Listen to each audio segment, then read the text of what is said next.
Hi எல்லாருக்கும் வணக்கம். Welcome to my channel believe universe. இன்ட்ரெஸ்டிங்கான டாபிக் தான் பற்றி பார்க்க போகிறோம். எதை பற்றினா லா ஆஃப் அட்ராக்ஷன். ஆக்சுவலி இந்த லா ஆஃப் அட்ராக்ஷன்னா என்னென்னு எனக்கும் தெரியாதுங்க முன்னாடி. பட் இப்போ நான் இதை பற்றி படித்து தெரிஞ்சுக்கிட்ட பிறகு எப்பாடே இதில் இவ்வளோ விஷயம் இருக்கா அப்படின்னு புரிஞ்சது. அது என்ன லா ஆஃப் அட்ராக்ஷன்னு கேட்டால் ஈர்ப்பு விதி. சில பேருக்கு கடவுள் நம்பிக்கை இருக்கும், சில பேருக்கு தன்னம்பிக்கை அதிகமாக இருக்கும். ஆனால் சில பேர் இந்த லா ஆஃப் அட்ராக்ஷனை தான் நம்புவாங்க. அதாவது இந்த யூனிவர்ஸ், இந்த பிரபஞ்சம் நமக்கு தேவையானதை தரும் அப்படின்னு நம்புவாங்க. 2006 த சீக்ரெட் அப்படின்னு சொல்லிட்டு ஒரு புக் ரிலீஸ் ஆச்சுங்க. அண்ட் ஆல்சோ அதை பற்றி நிறைய தமிழ்லேயே பாட்காஸ்ட்லாம் இருக்குது. ஃப்ரீயாக இருக்கும்போது கேட்டு பாருங்கள், சும்மா வேறு லெவலில் இருக்கும்.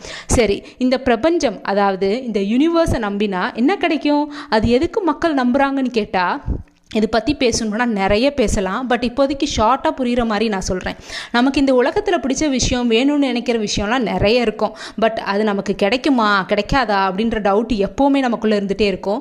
ஸோ அப்போது இந்த லா ஆஃப் அட்ராக்ஷன் படி என்ன சொல்கிறாங்கன்னா, நீங்கள் யூனிவர்ஸ் கிட்ட கேட்டிங்கன்னா இந்த யூனிவர்ஸ் கண்டிப்பாக உங்களுக்கு ஹெல்ப் பண்ணும், எதுக்கு கவலைப்படுறீங்க, யூனிவர்ஸ் கிட்ட கேளுங்க அப்படின்னு சொல்கிறாங்க.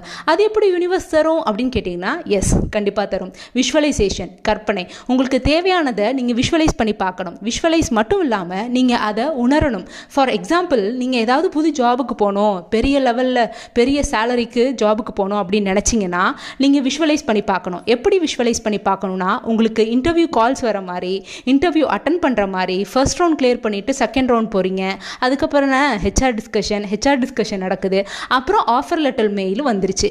இப்போ நீங்கள் ஆஃபர் லெட்டர் மெயிலை படிச்சுட்ருக்கீங்க. இது மாதிரிலாம் நீங்கள் விஷுவலைஸ் பண்ணி பார்க்கணும். அது மட்டும் இல்லாமல் நிஜமாலுமே ஆஃபர் லெட்டர் வந்தால் நீங்கள் எவ்வளோ ஹாப்பியாக இருப்பீங்களோ அந்த ஹாப்பினஸ் நீங்கள் விஷுவலைஸ் பண்ணி பார்க்கும்போதும் இருக்கணும். அதை நீங்கள் உணரணும். அப்படி பண்ணிங்கன்னா இந்த யூனிவர்ஸ் கண்டிப்பாக உங்களுக்கு ஹெல்ப் பண்ணும். இந்த விஷுவலைசேஷன் அண்ட் உங்களோட உணர்வுகள், அதாவது ஃபீலிங்ஸ் தான் உங்களோட சப்கான்ஷியஸ் மைண்டை தூண்டும். ஸோ இந்த யூனிவர்ஸ் உங்களுக்கு ஹெல்ப் பண்ண உதவும். சரி, இப்போ யூனிவர்ஸ் உங்களுக்கு ஹெல்ப் பண்ணியாச்சுப்பா, அதோட நம்ம விட்டுறலாமா? கூடாது. யூனிவர்ஸ்க்கு நீங்கள் நன்றி உணர்வோடு இருக்கணும். யூனிவர்ஸ்க்கு நீங்கள் தேங்க்ஸ் சொல்லணும். அது மாதிரி தான் இந்த மேனிஃபெஸ்டேஷன் அண்ட் அஃபர்மேஷனுக்கு எவ்வளோ பவர் இருக்குது அப்படின்னு சொல்லிட்டு நிஜமாலுமே நமக்குள்ள நிறைய பேருக்கு தெரியாமல் போயிடுச்சுங்க. நம்ம மனசுக்கும் பவர் ரொம்ப அதிகம். நம்ம மனசு இந்த யூனிவர்ஸோட கம்யூனிகேட் பண்ணும்போதும் நமக்கு வேணுன்றது கண்டிப்பாக நடக்கும் அப்படின்னு சொல்கிறாங்க.